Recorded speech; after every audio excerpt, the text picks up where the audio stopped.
So hello बच्चा party की हाल चाल। आई होप आप सब लोग बहुत अच्छे होंगे, बहुत ही फिट होंगे। रेगुलर वीडियोस आ रही है तो बिल्कुल देखते रहिए, बिल्कुल एनर्जेटिक रहिए। सो बेसिकली मैंने एमसीक्यू जो है, जो आपके कॉम्पिटिटिव लेवल एग्जाम में, इवन एंट्रेंस एग्जाम में केमिस्ट्री से रिलेटेड पूछे जाते हैं, जो पीरियोडिक टेबल के रिलेशन में रिलेटेड है। तो बेसिकली क्या होता है कि उसके आप जो बड़े बड़े चीजें जो है टर्म्स को याद रखते हो, लेकिन जो बेसिकली बेसिक जो टर्म्स है पीरियोडिक टेबल को लेके, जो छोटे छोटे क्वेश्चन पूछे जा सकते हैं उस पर कोई ध्यान नहीं देता। तो एक आध क्वेश्चन जो होते हैं वो स्किप हो जाते हैं, क्योंकि आपके दिमाग में वो चीजें रहती नहीं, तो आप उसको क्या करते हो, रॉन्ग मार्क करके आते हो। तो होता क्या है, वो गलत हो जाता है। तो आज मैं उसका सेकेंड पार्ट अपलोड कर रही हूँ, मैं आपको समझाने जा रही हूँ। फर्स्ट पार्ट ऑलरेडी अपलोड कर दिया था, डिस्क्रिप्शन बॉक्स में देख लीजिएगा, जिसका भी मिस हो गया होगा। तो चलिए देखते हैं कि एमसीक्यू जो पीरियोडिक टेबल से रिलेटेड है, जो आपके कॉम्पिटिटिव लेवल में आएंगे, वो क्या है। तो चलिए देखते हैं। तो फर्स्टली अगर मैं बात करूं, most reactive element, I am not talking about element. Reactive element का मतलब है मेटल की बात नहीं हो रही है यहाँ पे, नॉन मेटल की बात नहीं हो रही है। जो पीरियोडिक टेबल में 118 एलिमेंट है उनकी बात हो रही है। So most reactive element is fluorine. कहीं कहीं पे आपको सीजियम भी दिख जाएगा, बट याद रखिएगा सबसे ज्यादा मोस्ट रिएक्टिव एलिमेंट हमने फ्लोरीन को ही लेना है, क्योंकि फ्लोरीन क्या होता है, वो किसी से भी रिएक्ट करने के लिए बिल्कुल फ्री होता है, जिसको भी देखेगा बस लपक लेगा। ठीक है, next is most reactive metal. अब मेटल की अगर बात करें तो मोस्ट रिएक्टिव मेटल जो होता है वो हमारी पोटेशियम होती है। बिकॉज अगर आप देखोगे इलेक्ट्रोनेगेटिव सीरीज होती है, इलेक्ट्रोकेमिकल सीरीज, उसमें सबसे पहले जो है मतलब नॉन मेटल होते हैं, लेकिन जहां से मेटल की शुरुआत होती है वो पोटेशियम से होती है, देन सोडियम, उसके आगे फर्दर होते हैं।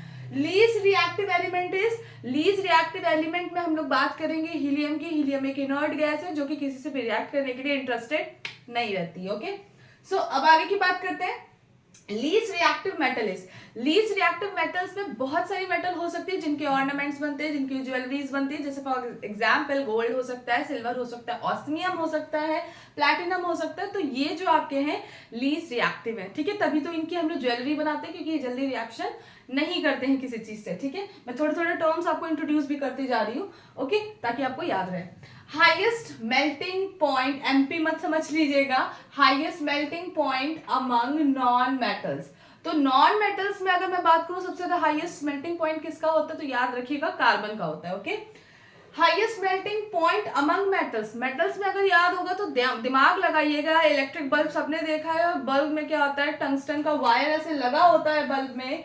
तो ये जो वायर होता है टंगस्टन का, ये इसीलिए लगाया जाता है क्योंकि इसका मेल्टिंग पॉइंट बहुत ही ज्यादा हाई होता है। ओके, ठीक है ना, 3000 के करीब करीब में होता है। अब यहाँ पे सिंपल सी बात है, टंगस्टन को हम लोग डब्ल्यू से शो करते हैं, बिकॉज इसका जो आपका नेम है वो ग्रीक नेम पे डिपेंड है। बाकी सारे तो लैटिन पे होते हैं, लेकिन जो टंगस्टन होता है वो ग्रीक नेम से उसको नाम दिया गया, ओरिजिन हुआ उसका, जिसका नाम है वुल्फॉर्म। तो वुल्फॉर्म जो है इसका लैटिन नहीं ग्रीक नेम है। ओके, बाकी सारे जो सोडियम है इसको नाट्रियम बोलते हैं, पोटेशियम है कैलियम बोलते हैं, वो लैटिन नेम से। बस ये एक अनोखा है जिसको ग्रीक से लिया गया। ओके, चलिए ये भी क्वेश्चन तैयार हो गया आपका।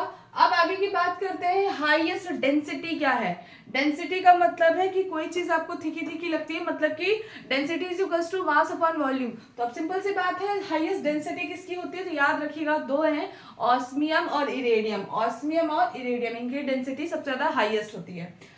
लीस्ट या लाइटेस्ट, लीस्ट नहीं बोलेंगे, लाइट, जो लाइट लगता है, लाइटेस्ट डेंसिटी जो होती है वो याद रखिएगा हाइड्रोजन एटम की होती है। ठीक है, हाइड्रोजन की होती है, हाइड्रोजन गैस हाइड्रोजन की होती है। लिक्विड एलिमेंट, लिक्विड एलिमेंट में सबको याद है भाई, लिक्विड मेटल बोलते हैं तो मरकरी। तो लिक्विड एलिमेंट में भी याद रखिएगा मरकरी, याद रखिएगा मरकरी होता है। दूसरी चीज याद रखिएगा, क्लोरीन गैस होती है, ब्रोमीन गैस होती है, आयोडीन भी सरसों के दाने जैसी होती है, लेकिन उसमें भी पर्पल कलर की वेपर्स निकलती है। लेकिन ब्रोमीन कोई गैस नहीं होती, ब्रोमीन येलो कलर का लिक्विड होता है। ये चीज बहुत इंपॉर्टेंट है, इसको दिमाग में रखिएगा। ओके, अब आगे, मोस्ट पॉइजनस एलिमेंट, सबसे ज्यादा खतरनाक पॉइजनस एलिमेंट, आधे लोग सोचते हैं कि मरकरी है, बट ऐसा नहीं है।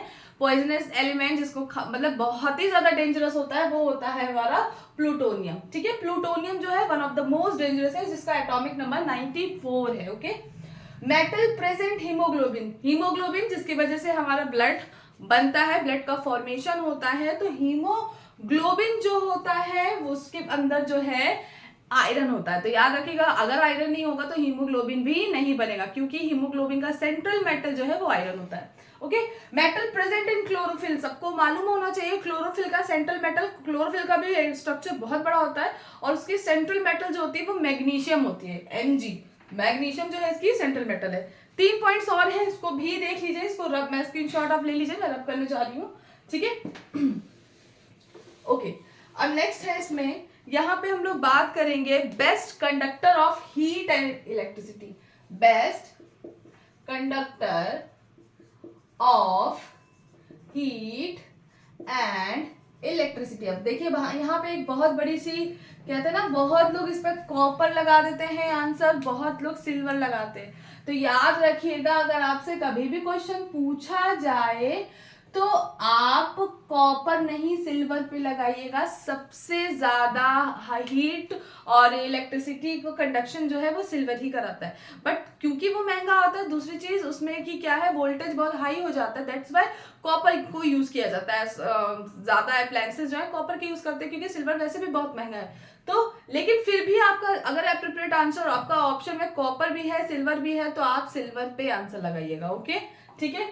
नेक्स्ट क्वेश्चन इज, अब अगर सिंपल सी बात करें, वर्स्ट कंडक्टर यानी कि सबसे बेकार कंडक्टर कौन होता है, worst conductor of heat and electricity, तो याद रखिएगा सल्फर होता है।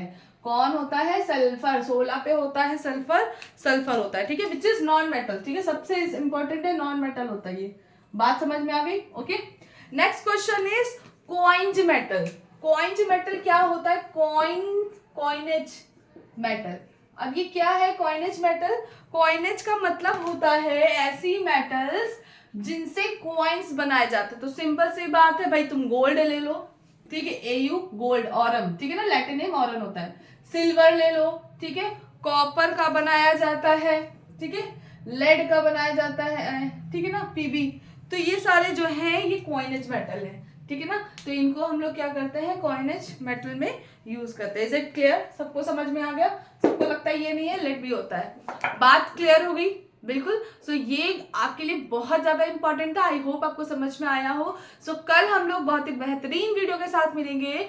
कल हम लोग बात करेंगे how we balance a chemical reaction. But हाँ, केमिकल रिएक्शन को बैलेंस पहले ही करवा देते हैं, यस, ज्यादा बेटर है। जैसे हम लोग केमिकल रिएक्शंस को बैलेंस करना सीख जाएंगे, देन हम लोग पढ़ेंगे कितने टाइप्स की रिएक्शंस होती हैं। ओके, समझ में आ गया? ओके, सो मिलते हैं कल। Take care, good bye.